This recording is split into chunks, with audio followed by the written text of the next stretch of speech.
दोस्तों, अगर आपका सदाबहार का पौधा ग्रोथ नहीं कर पा रहा है, पत्तियां पीली पड़ रही हैं, तो हो सकता है कि मिट्टी में पोषक तत्वों की कमी हो गई हो। इसके अलावा और भी कई अन्य कारण होते हैं जिसकी वजह से सारी समस्याएं आती हैं। फिर चाहे वह सदाबहार का पौधा हो या कोई अन्य पौधा हो। तो दोस्तों, यह समस्याएं किस कारण से आती हैं और इसको कैसे ठीक किया जा सकता है, अपने पौधे को दोबारा हरा भरा कैसे बनाया जा सकता है, संपूर्ण जानकारी मिलेगी इस वीडियो में। तो प्लीज वीडियो पर अंत तक बने रहें, बिना स्किप किए पूरा वीडियो देखें ताकि सारी जानकारी आपको मिल सके। और जानकारी अगर पसंद आए तो ज्यादा से ज्यादा लाइक करें, शेयर करें, और चैनल को अभी तक सब्सक्राइब नहीं किया है तो प्लीज चैनल को भी सब्सक्राइब करके बेल आइकन को प्रेस कर दें ताकि सारे अपडेट्स आपको मिलते रहें। नमस्कार दोस्तों, स्वागत है मेरे YouTube channel gardening with Poonam में। दोस्तों, यह प्लास्टिक के एक डिब्बे में लगा हुआ मेरा सदाबहार का पौधा बहुत ही ठीक तरीके से चल रहा था। 2-3 साल पुराना पौधा है। अभी भी आप देख पा रहे हैं क्या कितना घना है, इसमें कितनी ढेर सारी ब्रांचेज हैं। लेकिन इन दिनों इसकी पत्तियां पीली पड़ने लगी हैं। फ्लावरिंग तो अभी भी हो रही है, आप देख पा रहे हैं कि इसमें कलियां भी बहुत सारी बनी हुई हैं, लेकिन पत्तियां पीली पड़ रही हैं। इसका कारण यह है कि इसकी कटाई छटाई भी काफी दिनों से नहीं हुई है। ये जो पुरानी ब्रांचेज होती हैं, पुरानी पत्तियां होती हैं, तो ये पीली होती ही हैं और झड़ती ही हैं। और जब इसमें पुरानी ब्रांचेस पड़ी हुई होती हैं तो फिर इसकी ग्रोथ भी नहीं हो पाती है, क्योंकि फिर इसमें नई नई ब्रांचेज नहीं निकल पाती हैं। जब इसमें नई शाखाएं निकलती हैं तो वे स्वस्थ निकलती हैं और आपका पौधा हरा भरा दिखता है। फिर उसमें फ्लावरिंग भी ज्यादा होती है। दूसरा कारण है दोस्तों, मैंने काफी दिनों से इसमें कोई भी फर्टिलाइजर नहीं डाला हुआ है। वैसे भी मैं कोई केमिकल फर्टिलाइजर अपने पौधों में नहीं डालती हूँ। मैं अपने घर का बना हुआ प्योर ऑर्गेनिक फर्टिलाइजर डालती हूँ, जो कि सब्जियों के छिलके वगैरह से निकलता है, चावल के पानी से बनता है, नींबू के छिलकों से बनता है। ऐसे ही मैं फर्टिलाइजर्स अपने पौधों में डालती हूँ, इसी से मेरे पौधे बहुत ही ठीक तरीके से चलते हैं। अगर आपके भी पौधे में पोषक तत्वों की कमी हो गई है, इसके कारण आपका भी पौधा इस तरीके से पीला हो गया है, तो मैं आज एक ऐसा ही ऑर्गेनिक फर्टिलाइजर बताने वाली हूँ जो बिल्कुल फ्री का है और बहुत ही आसानी से आप अपने घर पर बना सकते हैं। दोस्तों, इस फर्टिलाइजर के इस्तेमाल से आपका पौधा फिर से हरा भरा हो जाएगा और इसमें ढेर सारी फ्लावरिंग होगी। और यह फर्टिलाइजर जो होता है मिट्टी की गुणवत्ता को भी बढ़ाता है। दोस्तों, पौधा पीला होने का एक प्रमुख कारण होता है पानी की अधिकता।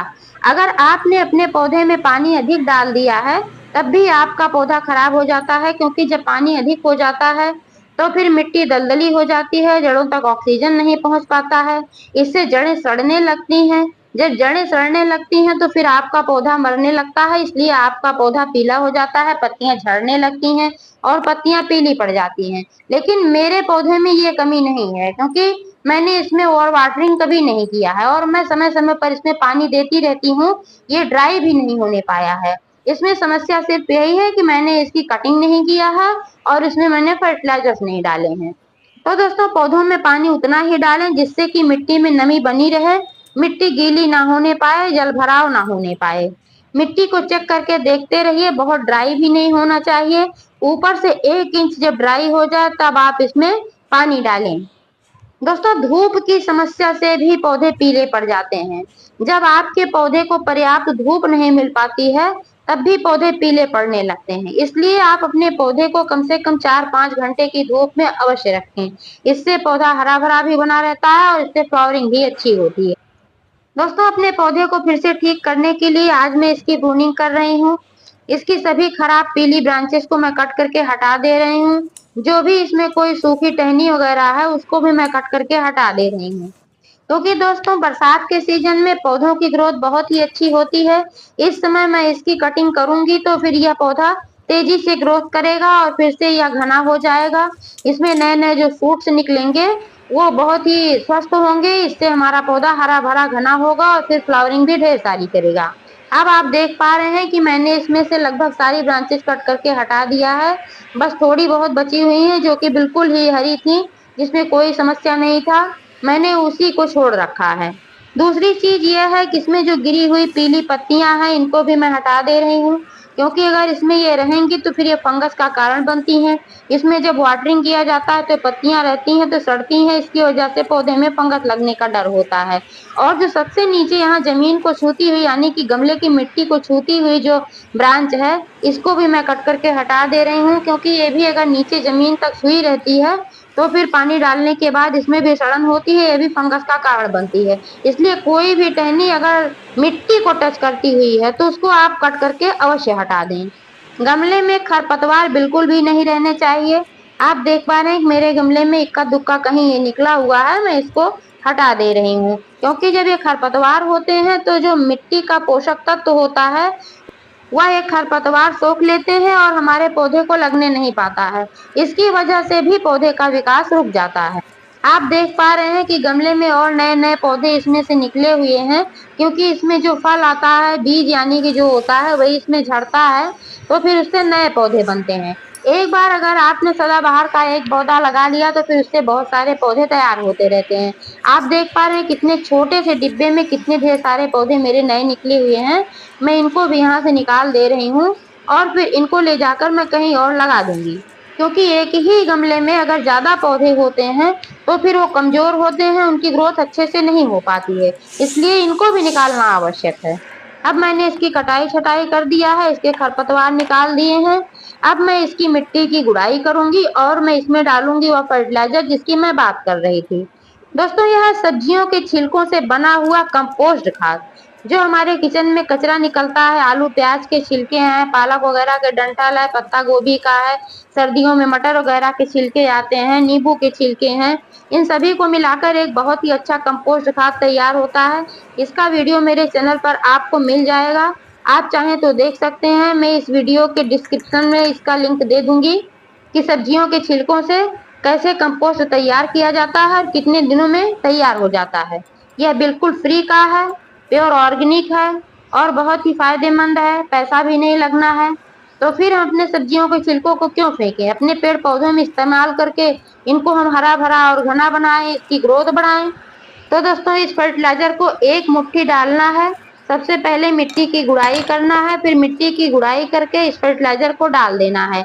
अगर मिट्टी की गुड़ाई हम नहीं करेंगे तो ये खाद ऊपर ही रह जाएगा और फिर नीचे जाने में बहुत टाइम लग जाएगा जड़ों तक। मिट्टी की गुड़ाई हम करेंगे, मिट्टी में मिला देंगे, तो जब हम वाटरिंग करेंगे तो यह खाद जड़ों तक पहुंचेगा बहुत ही आसानी से। फिर ये जड़ों तक पहुंचकर पौधों तक जाएगा, फिर हमारे पौधे स्वस्थ होंगे। दोस्तों, 15-20 दिनों में मिट्टी की गुड़ाई वैसे भी अवश्य कर देना चाहिए। इससे ऑक्सीजन जड़ों तक पहुंचता है, हमारी जड़ें सांस ले पाती हैं।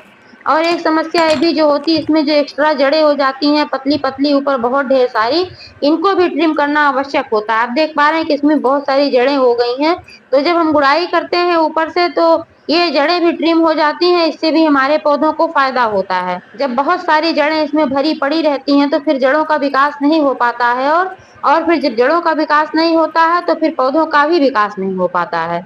लेकिन ध्यान रहे कि जो प्रमुख जड़ होती है वो बिल्कुल भी कटने ना पाए, क्योंकि अगर वो कट गई तो आपका पौधा बिल्कुल सूख जाएगा, मर जाएगा। लेकिन ये ऊपर की जो जड़ें होती हैं बहुत बारीक वाली, 1 इंच की मिट्टी, 2 इंच की मिट्टी की जब हम गुड़ाई करते हैं तो इनको कटने से कोई नुकसान नहीं होता है, बल्कि फायदा ही होता है। अब ये फर्टिलाइजर मैंने इसमें डाल दिया है और मैं इसको मिला दे रही हूँ। इसको मिलाने के बाद इसमें मैं एक और तत्व डालने वाली हूँ, बहुत ही अच्छा होता है, वह है हल्दी पाउडर। हल्दी पाउडर बहुत ही अच्छा होता है क्योंकि इसमें एंटीवायरल, एंटी फंगल, एंटीबैक्टीरियल गुण पाए जाते हैं और ये एंटीऑक्सीडेंट है, जिससे मरता हुआ पौधा फिर से जीवित हो जाता है। हल्दी के इस्तेमाल से जड़ों में फंगस नहीं लगने पाता, अगर लगा भी रहता है तो भी वह खत्म हो जाता है। आप 1 लीटर पानी में 1 चम्मच हल्दी पाउडर घोलकर स्प्रे बोतल में भरकर अपने पौधों पर, पत्तियों पर भी छिड़क सकते हैं। इससे कोई नुकसान नहीं होता है, बल्कि जो पत्तियों पर फंगस वगैरह, कीटाणु वगैरह, कीड़े वगैरह लगे रहते हैं वो भी नष्ट हो जाते हैं। इसलिए दोस्तों, बरसात के सीजन में हल्दी का इस्तेमाल अवश्य करना चाहिए, क्योंकि बरसात के सीजन में फंगस लगने का डर ज्यादा रहता है।